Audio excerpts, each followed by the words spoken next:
Hi friends, एक नया video में आप सभी का स्वागत है। और आज हम बात करेंगे ई शिक्षा कोर्स के बारे में। और इस वीडियो में आपको पूरी जानकारी मिलेगी। और ई शिक्षा कोर्स में आईडी कहां से मिलेगा, उसके बाद ऐप का आईडी पासवर्ड हम लोग रीसेट कैसे कर पाएंगे, उसके बाद हम इसमें कैसे एंट्री करते हैं, लॉगिन कैसे करते हैं, लोकेशन ठीक कैसे करना है। यदि किसी का लोकेशन सेट नहीं हो रहा है, अटेंडेंस नहीं बन रहा है, तो उसका लोकेशन ठीक कैसे करना है, मास्टर डाटा क्या है, स्कूल डाटा क्या है।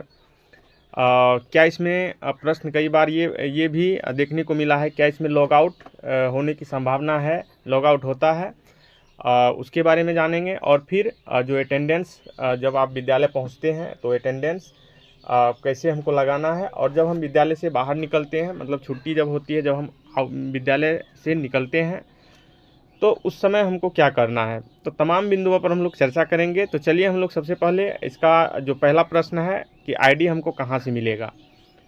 तो इसके लिए आप शिक्षा विभाग के डीओ कार्यालय से संपर्क कर सकते हैं। लेकिन हमारे पास एक और जो है जानकारी है जो कि आप सबसे साझा करना चाहते हैं। तो देखिए, यहाँ पर हम लोग चलेंगे ई शिक्षा कोर्स के जो जहाँ पर बच्चों का आप लोगों ने हाल ही में एंट्री किया होगा, उनका जो डेटा हम लोगों ने संरक्षित किया है, उन डेटा के बारे में। तो देखिए, यहाँ पर हम अपने विद्यालय को हम लॉगिन कर रहे हैं। तो देखिए, यहाँ पर जो यहाँ आईडी और पासवर्ड है, इसको हमने दर्ज किया है। और यहाँ पर जो आपको कैप्चा मिल रहा है, यानी कि 3 गुना 2, तो इसका आंसर आपको देना है। तो हमने 6 लिखा है और साइन इन किया।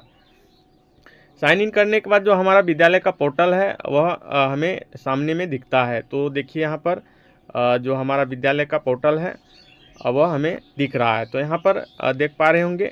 और इसमें हमें अब देखना है कि इसका जो इंटरफेस है, इंटरफेस में क्या देखना है। यहाँ पर देखिएगा टीचर, तो टीचर को टच करना है। और टच करने के बाद कुल यहाँ पर हमारे यहाँ पर जो इनरोल टीचर हैं, टीचर की संख्या 10 और टोटल 193 स्टूडेंट का हम लोगों ने एंट्री किया हुआ है। और ये जो टीचर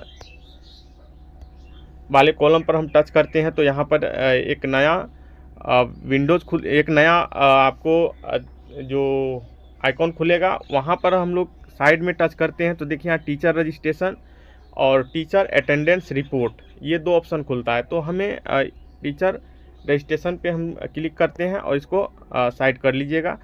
सबसे नीचे में हम आते हैं तो यहाँ पर देखिए, ये एंट्री जो टीचर का डेटा है वह एंट्री किया जाता है। हालांकि यह विभागीय स्तर पर होता है और हमें इसके साथ कोई छेड़छाड़ नहीं करना है। तो हमें यहाँ पर देखिए, खोज में हम जाएंगे तो यहाँ पर सर्च मारेंगे, सर्च करेंगे तो हमें नीचे जो है जितने भी टीचर इनरोल्ड हैं उन टीचर का नाम और आईडी के साथ हमें यहाँ पर देखने को मिलता है।